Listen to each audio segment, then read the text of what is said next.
Awesome question. So actually, so that people can have some context here, Holly Ann works in protective education space for children.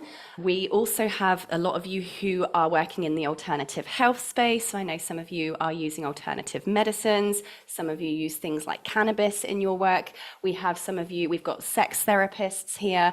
So a lot of us do actually have topics that can be considered as basically illegal on publishing platforms like YouTube, like most social media channels, and not only can have that individual piece of content taken down just by the nature of the topic, but can even have your whole account suspended permanently. So we are going to see this increasing for all of us, not just for people that are in child abuse prevention like Holly Ann. A lot of us are going to see more censoring. It's just the world that we live in. And this is why having your own platform and your own domain is even more important to start building. You'll be very pleased to know, Holly Ann, and other people who work in spaces that are a bit alternative, is you should be, as well as using YouTube as far as you possibly can, push the limits as far as you can there without getting your account suspended. But what I would be doing, and what I do myself as well, because I talk about making money, right? A lot of my stuff is how to make money, how to build a 7-figure business. So I get slammed all the time, FYI. This is where you want to be uploading those pieces of content to your media library in Tekmatix so that you are self-hosting your videos. And then you embed those videos in your blog posts on Tekmatix so that they are searchable content. The algorithms can pick them up. AI search can pick them up. Your website and your domain's getting all of the traffic, but you are actually independently hosting that content. This also gets you through the firewalls of schools, because I know, Holly Ann, you work in schools. A lot of you working in corporate offices, you are working in hospitals or government institutions. A lot of you will have the issue whereby if you've hosted these videos on platforms like YouTube, those internal firewalls will probably block them. So you definitely want to have it on your own blog because it's your domain, which is very unlikely to be blocked by schools, by government departments, and so on. Really simple to do that. I'll show you very quickly where it is. Inside your Tekmatix account, let's just press back on this, back. Over on your main menu, over here, you will see you've got this thing here called media storage.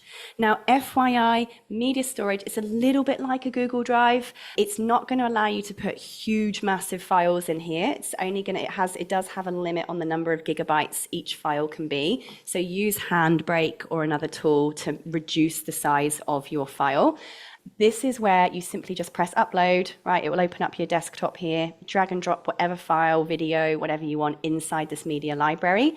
And just like Google Drive, over here, it actually has a shareable link. That's important for later, but just FYI, that's where you can pop it.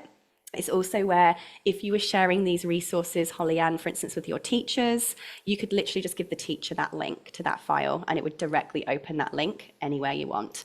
What I would be doing so it's searchable is then going into marketing, clicking on your, not marketing, sorry, websites and funnels. We're doing a blog, aren't we?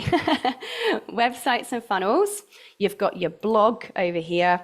And when you're inside your blog, let me just show you how you would embed one of these media files.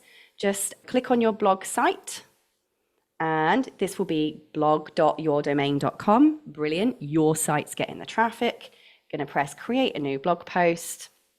Make sure you're using the title that people are most likely typing into Google, because this is how ChatGPT and search engines are going to find it. So how to whatever. Okay, there's your title, blah, blah, blah. But this is where you can now press these 3 little dots. You've got all these things you can embed. Ooh, looky, we can insert a video. And you want to add a YouTube video, but not in this case, in case YouTube gets banned.